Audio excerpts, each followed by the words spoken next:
Whilst many of us see the world with a rainbow of colours, not everyone has the same experience, something Wayne knows only too well.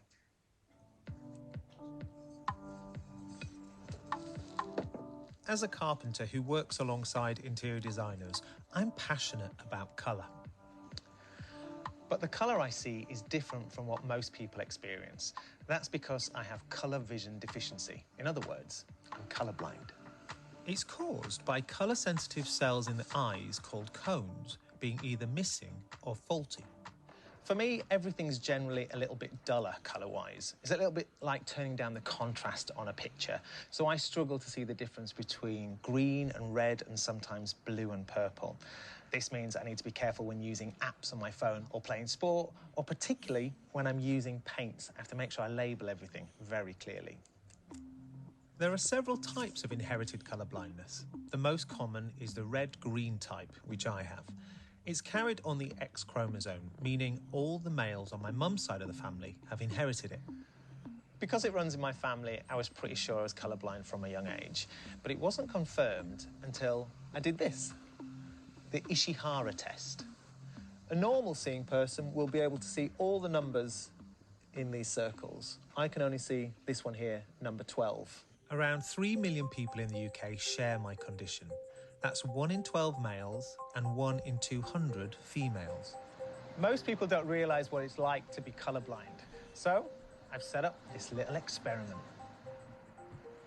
These specially made glasses enable people with ordinary vision to view the world that some colourblind people do. And the task is simple. I'd like them to tell me the colour of the socks. Black. Green. Navy. This is black with green. Blue. Green. Green. This is very dark blue. Take off your glasses. Oh, wow. You said this one was blue. Wow, it's red. This is very fascinating. Hey, wow. That was a light blue. A light blue. It's pink. Shocking pink. Wow. It's blue. Oh, wow. I guess you knew they see it differently and less, but I had no idea how dramatic that was. This experiment's been a little bit of fun, but colour blindness can really affect a person's life, especially in education.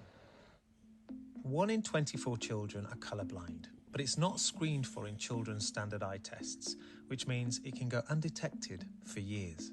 I'll use purple for the outside. Yeah. Claire Willis from Essex has 2 sons, Milo aged 10 and Rafe aged 7, both of whom are colourblind. Everything is built around colour. How they find their way around the school, where their peg is, where their drawer is, interactive whiteboards. The laptops are being bounced onto the board. That, of course, dilutes the colour in some cases as well. So, these 2 colours. Now I can see that's green when it comes out, but that still fools me as kind of blue. I see that one as like a light blue as well. Even though it says light brown, I can still feel like it's red.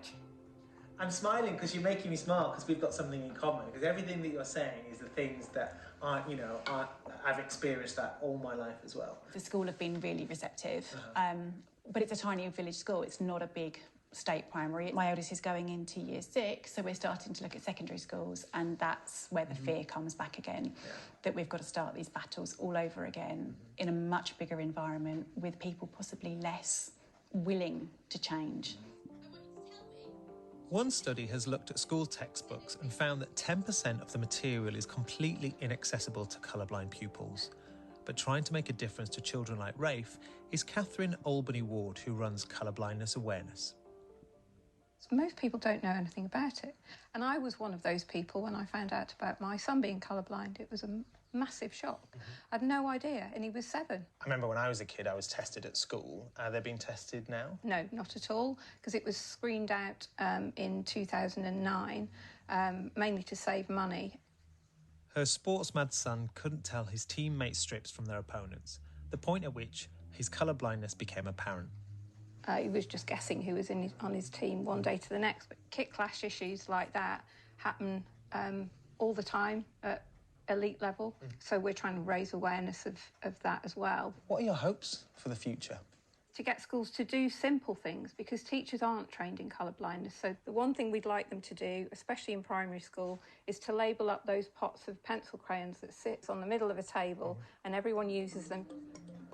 As adults, colour blindness can present day-to-day problems, like road signs describing objects to people, or even telling when food is cooked like a steak, or choosing an outfit without clashing colours.